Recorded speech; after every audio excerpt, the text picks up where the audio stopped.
জয় হিন্দ, জয় Bharat. Dear viewers, welcome to Bangla defence academy. Bangla defence academy YouTube চ্যানেলে তোমাদের প্রত্যেককে স্বাগতম। তো দেখো, আজকে আমরা আমাদের এসএসসি জিডি 2026কে টার্গেট রেখে যে নেতাজি সুভাষ ব্যাচ লঞ্চ করেছি, সেটার থেকে দেখো তোমাদের আজকে জৈন ধর্ম ক্লাস। কিন্তু জৈন ধর্ম যার প্রতিষ্ঠাতা হচ্ছে মহাবীর, ইনি কিন্তু 6তম বা 24তম আমাদের তীর্থঙ্কর। এর আগের ক্লাসে আমরা গৌতম বুদ্ধ বা ষোড়শ মহাজন পথ সম্পর্কে তোমাদের পড়িয়েছি এবং সম্পূর্ণ বিস্তারিতভাবে আলোচনা করেছি। তোমরা যদি সেই ক্লাসটি কেউ না দেখে থাকো তাহলে অবশ্যই প্লেলিস্টে গিয়ে সেই ক্লাসটি দেখে নেবে, এবং চ্যানেলে তোমরা যদি কেউ নতুন হয়ে থাকো তাহলে অবশ্যই চ্যানেলটিকে সাবস্ক্রাইব করে পাশে থাকা বেল আইকনটি প্রেস করে দিবে। তো বেশি কথা না বাড়িয়ে আজকের ক্লাসটি আমরা শুরু করছি। জৈন ধর্ম, মহাবীর। এর আগের ক্লাসে আমাদের গৌতম বুদ্ধ বা বৌদ্ধ ধর্ম সম্পর্কে বিস্তারিতভাবে আলোচনা করেছি। দেখো, এটার বলার আগে কিছু কথা বলে নিই, কারণ দেখো বৈদিক পরবর্তী যুগে এই দুজন ভগবানের কিন্তু আবির্ভাব হয়, যে কিনা হচ্ছে গৌতম বুদ্ধ, যেটা হচ্ছে বৌদ্ধ ধর্মের প্রবর্তক, আর আমরা বলতে পারি যে জৈন ধর্ম মহাবীর, ইনি কিন্তু শেষ বা 24তম তীর্থঙ্কর।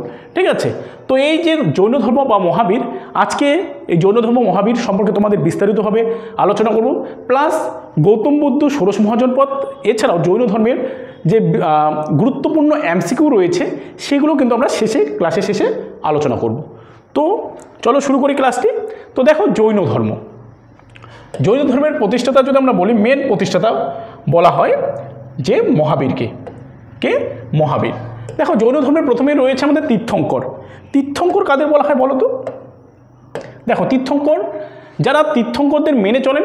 অ্যাকচুয়ালি তীর্থঙ্কর যদি আমরা বলি, তীর্থঙ্কর হচ্ছে সবার উঁচুতম। ঠিক আছে, আমরা দেখি যে আমাদের যে ব্রাহ্মণরা রয়েছেন, ঠিক আছে, বিভিন্ন ধরনের প্রতিষ্ঠান যদি দেখি, এই প্রতিষ্ঠানের মধ্যে একজন হেড থাকে। ঠিক আছে, তো এই হেড যদি আমরা দেখি, তিনি হচ্ছেন তীর্থঙ্কর। ঠিক আছে, জৈন ধর্মের কয়েকটা নিয়ম আছে, এই নিয়ম পেরিয়ে গিয়ে তুমি যদি সবার উঁচুতে তোমার স্থান থাকে তাহলে তুমি হবে তীর্থঙ্কর অ্যাকচুয়ালি। তো দেখো, প্রথমে যারা তীর্থঙ্করদের মেনে চলেন তাদের কি বলা হয়? তাদেরকে জিনা বলা হয়। পরীক্ষা তোমাদের আসতেই পারে। আর জিনা শব্দের থেকে জৈন শব্দের উৎপত্তি, আর জিনা শব্দের থেকে কি হচ্ছে? জৈন শব্দের উৎপত্তি, জৈনিজম। ঠিক আছে, তোমরা মহাবীরকে দেখতে পাচ্ছ। তো দেখো, তীর্থঙ্কর শব্দের অর্থ হলো মুক্তির পথ নির্মাতা। মানে আমাদের এই যে জীবনের দুঃখ, কষ্ট, বেদনা থেকে কিভাবে নিজেকে উপলব্ধি করবো, নিজেকে কিভাবে বেরিয়ে নিয়ে আসবো, এই তীর্থঙ্কররাই সেটার পরামর্শ দেয়। ঠিক আছে, এই তীর্থঙ্কররাই আমাদের সেটা পরামর্শ দেয় যে আমরা কিভাবে আমাদের জীবনের দুঃখ, কষ্ট, বেদনা সব কিছু থেকে আমরা মুক্তি লাভ পাবো, সেটাই যারা বলেন বা যারা এই তৈরির পথটা করে দেন তাদেরকে বলা হয় তীর্থঙ্কর। দেখো, প্রথম তীর্থঙ্কর ছিলেন, যদি আমাদের পরীক্ষায় আসে, প্রথম তীর্থঙ্কর কে ছিলেন? ঋষভনাথ বা ঋষভদেব। ভেরি ভেরি ইম্পর্টেন্ট তোমাদের এক্সামের জন্য। এছাড়া দেখো, 23তম তীর্থঙ্কর, মানে 24তম তো আমরা মহাবীর জানি, কিন্তু তার আগে যে তীর্থঙ্কর ছিলেন তার নাম হচ্ছে পার্শ্বনাথ বা পরেশনাথ।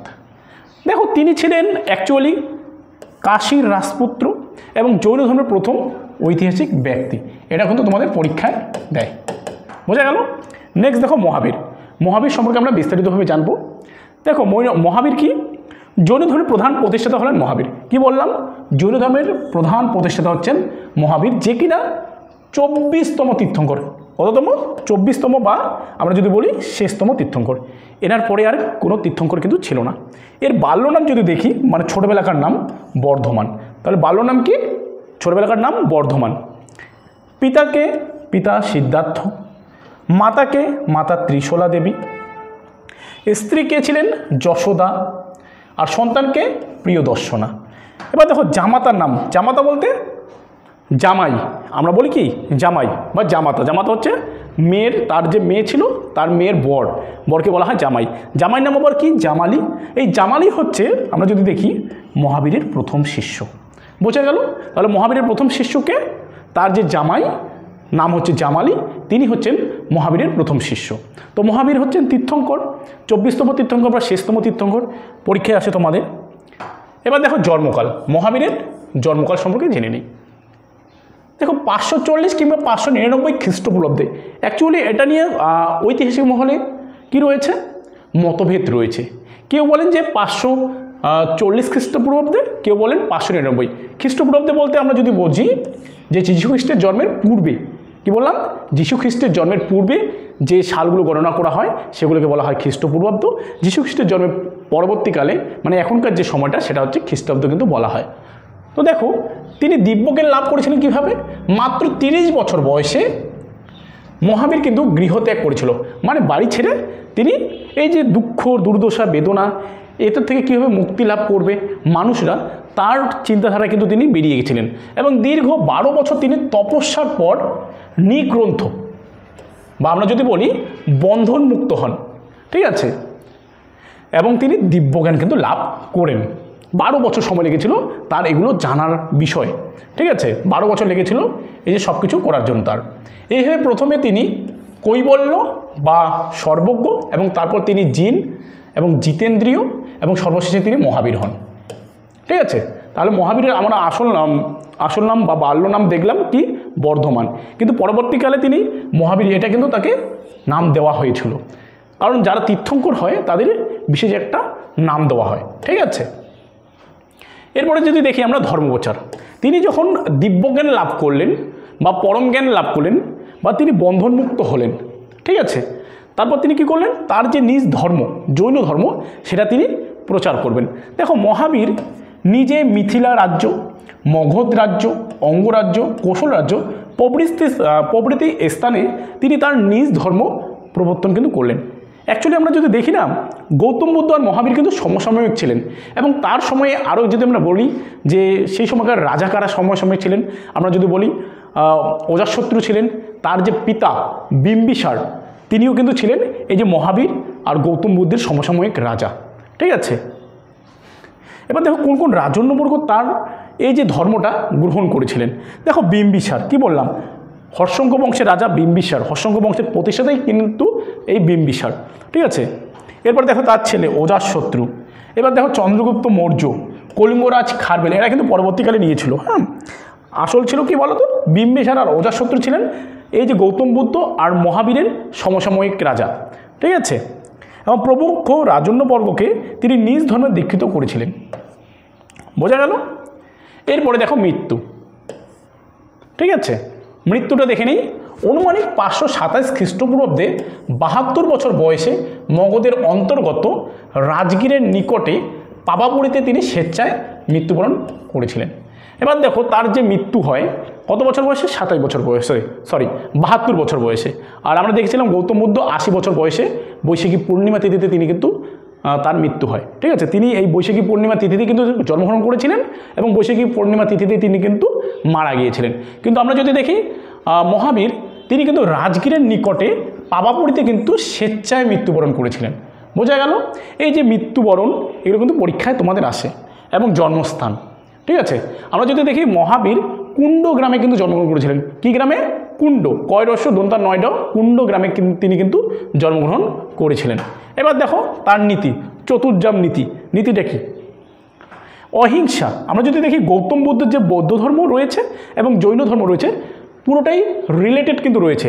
এর আগেও আমরা দেখেছিলাম যে বৌদ্ধ ধর্মে অহিংসা ছিল, সত্যবাদিতা ছিল, এরও সত্যবাদিতা রয়েছে। অচর্য মানে চেতনা না থাকলে হবে না, ঠিক আছে। অপরিগ্রহ মানে এর মানে হচ্ছে কোনো বস্তুর প্রতি মায়া বা আসক্তি না রাখা। আমরা যদি এখনও পর্যন্ত আমাদের যে ইদানিং সময় চলছে, আমরা যদি কোনো কিছু জিনিসের উপর মায়া না করি, লোভ না করি, আমাদেরও কিন্তু দুঃখ কষ্ট বেদনা কিচ্ছু হবে না, ঠিক আছে। কিন্তু আমরা কি তা করি না কিন্তু। এরপরে দেখো পঞ্চমহাব্রত, এটা কি জিনিস? দেখো এটা হচ্ছে সেম অহিংসা, সত্যবাদিতা, অচর্য এবং অপরিগ্রহ এবং ব্রহ্মচর্য। মানে রেগুলার আমাদের কি করতে হবে? এই যে অহিংসা, মানুষের প্রতি হিংসা করা যাবে না। সত্যবাদিতা, সবসময় সত্য কথা মেনে চলতে হবে। অচর্য, অচেতন হয়ে থাকলে চলবে না। আমার বিশাল একটা বাড়িতে কাজ আছে, আমি অচর্য হয়েছে, হ্যাঁ কাজ থাকুক, আমি কোনো কাজ করছি না, শুয়ে বসে দিন কাটাচ্ছি, তাহলে কিন্তু আমার দুঃখ কিন্তু দিন দিন বেড়েই যাবে, তাই না? কারণ কাজ দিন দিন বেড়ে যাবে। অপরিগ্রহ মানে কি বললাম? এর মানে হচ্ছে কোনো বস্তুর প্রতি আমাদের মায়া বা আসক্তি না রাখা। এবার ব্রহ্মচর্য, আমরা এসব করবো, তার সঙ্গে আমরা কী করবো? পারলে একটু মেডিটেশন করে নেব, ঠিক আছে। মাইন্ডটাকে ঠিক রাখার জন্য আমরা সকাল বা সন্ধ্যার দিকে বা বিকেলের দিকে একটু মেডিটেশন করলাম, ঠিক আছে, ধ্যানে বসলাম এক মনে। তো এটা তিনি করতে বলেছিলেন। এবার দেখো তার কী রয়েছে, আরেকটা নীতি রয়েছে যেটা হচ্ছে ত্রিরত্ন নামে পরিচিত। সেটা কি? সৎ বিশ্বাস, কারো প্রতি তোমাকে সৎ বিশ্বাস থাকতে হবে। ঠিক আছে, সৎ জ্ঞান থাকতে হবে, সৎ আচরণ থাকতে হবে। ঠিক আছে, সৎ জ্ঞান, কোনো কিছু বিষয় যখন আমরা বলবো মানুষকে, তখন আমাদের কি থাকতে হবে, সৎ, সেটার প্রতি জ্ঞান থাকতে হবে। ঠিক আছে, আজকে যদি আমার জৈন ধর্ম সম্পর্কে কিছু বিশেষ জ্ঞান না থাকতো, তাহলে কিন্তু আমি তোমাদের পড়াতে পারতাম না। ঠিক আছে, এবার আমার কিছুটা হলো জ্ঞান রয়েছে, কিছুটা হলেও আমি জানি, তাই তোমাদের ওই জ্ঞানটুকু দেওয়ার চেষ্টা করছি আমি। বোঝা গেল?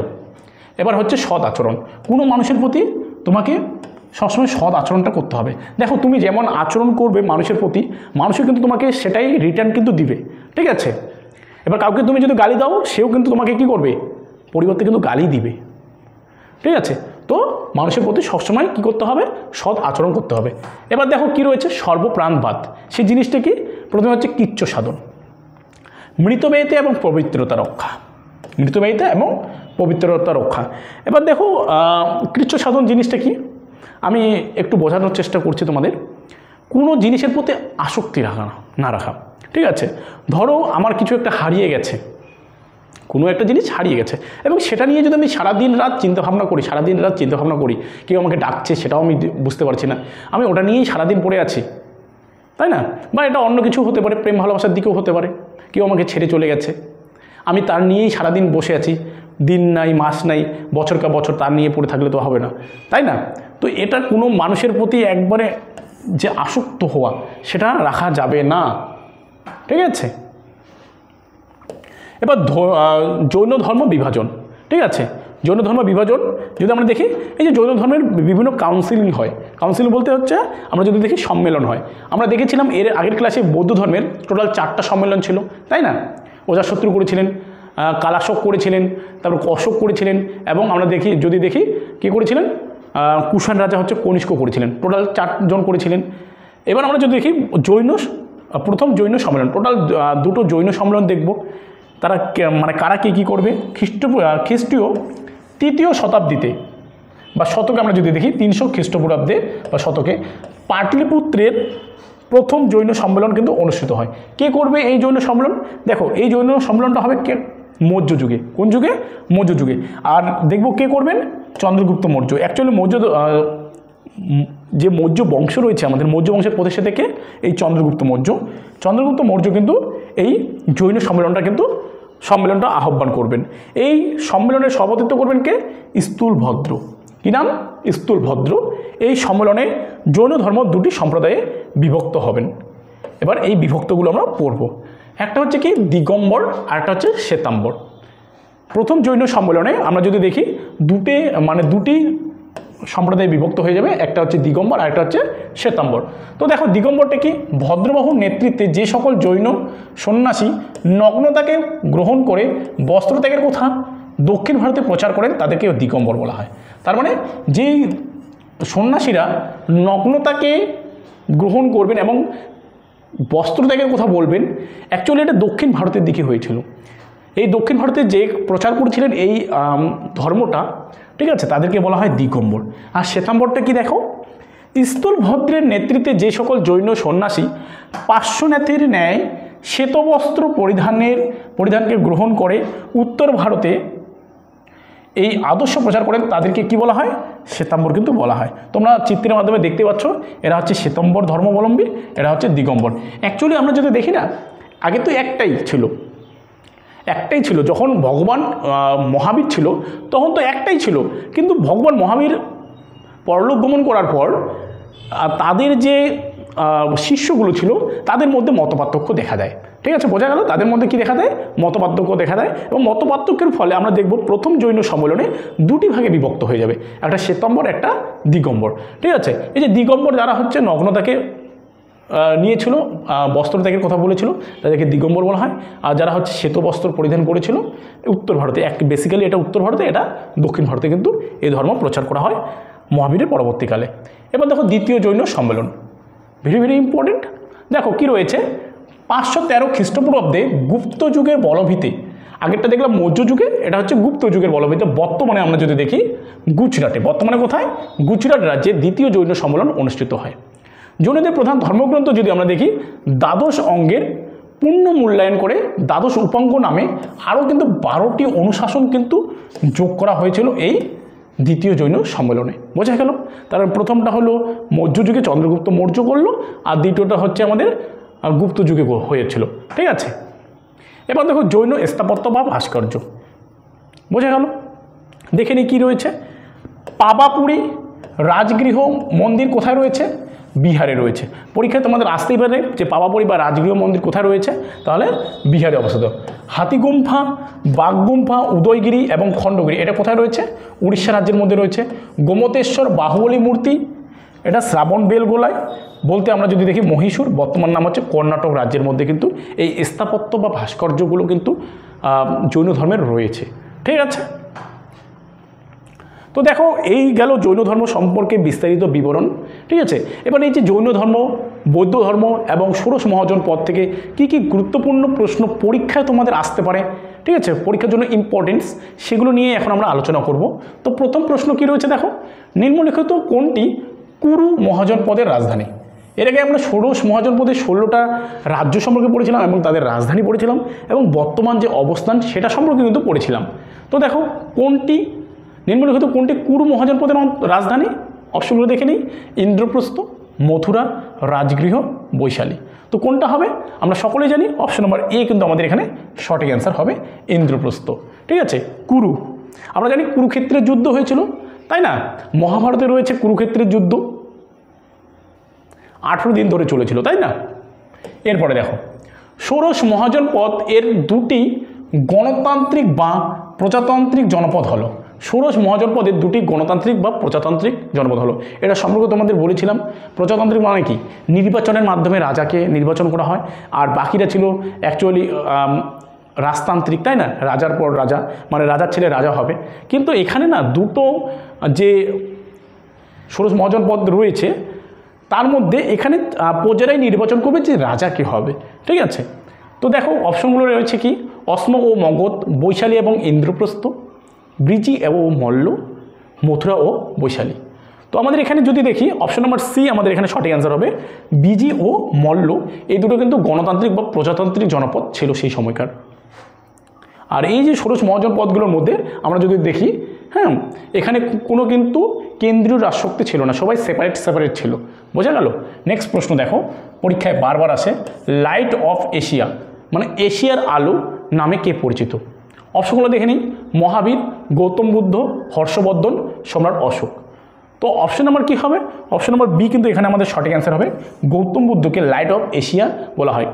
তার যে ধর্মপ্রচারের মাধ্যমে, তার যে প্রতিভার মাধ্যমে তিনি সমগ্র এশিয়াবাসীকে আলোকিত কিন্তু করেছিলেন। ঠিক আছে, নেক্সট দেখো কি রয়েছে, দ্বিতীয় বৌদ্ধ সম্মেলন কোথায় অনুষ্ঠিত হয়? বৌদ্ধ সম্মেলন এর আগের ক্লাসে আমরা করেছিলাম, তোমরা যারা এখনও ক্লাসটি দেখোনি অবশ্যই কিন্তু ক্লাসটি দেখে নিবে। ঠিক আছে, রাজগৃহ, বৈশালীতে, কাশ্মীরে, পাটলিপুত্রে। তো দ্বিতীয় বৌদ্ধ সম্মেলন কোথায় অনুষ্ঠিত হয়? দ্বিতীয় বৌদ্ধ সম্মেলন কে করেছিল? কালাশোক বা কাকবর্ণ। কি নাম? কালাশোক বা নাম হচ্ছে কি কাকবর্ণ। এই কিন্তু আমরা যদি দেখি শিশুনাগ বংশের ছেলে, মানে শিশুনাগের ছেলে হচ্ছে কাকবর্ণ বা কালাশোক নাম কিন্তু তার। হ্যাঁ, তো এটা কোথায় করেছিল তিনি করেছিলেন আমাদের বৈশালীতে। ওকে, নেক্সট প্রশ্ন দেখো, নিম্নের কোন রাজা মহাবীর এবং গৌতম বুদ্ধের সমসাময়িক ছিলেন? কিছুক্ষণ আগে বললাম বিম্বিসার, অজাতশত্রু, শিশুনাগ এবং সম্রাট অশোক। যদি আমরা দেখি অপশন নম্বর অপশন নম্বর এ কিন্তু আমাদের সঠিক অ্যান্সার হচ্ছে বিম্বিসার। প্রথমটাই আমাদের সঠিক অ্যান্সার হবে। ঠিক আছে, অজাতশত্রু কিন্তু ছিল, অজাতশত্রুর সময় মারা গিয়েছিল। এই যে দুজন আমাদের ভগবান যে রয়েছেন গৌতম বুদ্ধ প্লাস মহাবীর, তারা কিন্তু মারা গিয়েছিলেন অজাতশত্রুর সময়। ঠিক আছে, একজন কুশীনগরে, একজন হচ্ছে পাবানগরে। বোঝা গেল? তো বিম্বিসার আমাদের সঠিক অ্যান্সার। নেক্সট প্রশ্ন দেখো, নিম্নোক্ত কোন স্থানে গৌতম বুদ্ধের মহাপরিনির্মাণ ঘটে? অপশনগুলো দেখে নিই।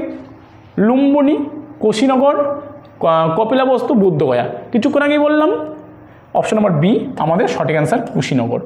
এই কুশীনগর কিন্তু বর্তমানে উত্তরপ্রদেশের গোরক্ষপুর জেলায়। কি বললাম? এই কুশীনগর বর্তমানে উত্তরপ্রদেশের গোরক্ষপুর জেলায় কিন্তু এই কুশীনগর বর্তমানে অবস্থিত। তো সেখানেই গৌতম বুদ্ধর মহাপরিনির্মাণ মানে তিনি পরলোক গমন করেছিলেন। ওকে, নেক্সট দেখো, ভগবান মহাবীর কোথায় জন্মগ্রহণ করেন? ভগবান মহাবীর কোথায় জন্মগ্রহণ করেন? কিছুক্ষণ আগেও কিন্তু ক্লাসে আমি বলেছিলাম যে ভগবান মহাবীর কোথায় জন্মগ্রহণ করেছিলেন। অপশনগুলো দেখেন, কুন্দগ্রাম, কুশীনগর, সারনাথ, লুম্বিনী। তো অপশন নাম্বার এ কিন্তু আমাদের এখানে সঠিক অ্যান্সার। কুন্দগ্রামে কিন্তু ভগবান মহাবীর জন্মগ্রহণ করেছিলেন। নেক্সট দেখো কি রয়েছে, জৈন ধর্মের দুটি সম্প্রদায় হলো, জৈন ধর্মের দুটি সম্প্রদায়, ঠিক আছে, দিগম্বর ও শ্বেতাম্বর, হীনযান ও মহাযান, দীপবংশ ও মহাবংশ, উপরের কোনোটিই নয়। তো জৈন ধর্মের দুটি সম্প্রদায়, কিছুক্ষণ আগে আমি ক্লাসে বললাম যে জৈন ধর্ম দুটি সম্প্রদায়ে বিভক্ত হয়েছিলেন প্রথম জৈন সম্মেলনে। কার সময় হয়েছিলেন? মধ্যযুগে হয়েছিলেন, চন্দ্রগুপ্ত মৌর্যের সময় কিন্তু দুটি সম্প্রদায়ে জৈন ধর্ম বিভক্ত হয়ে যায়, একটা দক্ষিণ ভারতে, একটা উত্তর ভারতে। একটা নাম কি? দিগম্বর, আর একটা নাম শ্বেতাম্বর। অপশন নাম্বার এ কিন্তু আমাদের সঠিক অ্যান্সার। তো দেখো, এই ছিল আজকে আমাদের জৈন ধর্ম সম্পর্কে বিস্তারিত বিবরণ এবং কিছু গুরুত্বপূর্ণ প্রশ্ন বৌদ্ধ ধর্ম, জৈন ধর্ম এবং ষোড়শ মহাজন পদ নিয়ে। ভিডিওটি যদি তোমাদের ভালো লেগে থাকে অবশ্যই একটি লাইক করে বন্ধুদের মাঝে শেয়ার করো।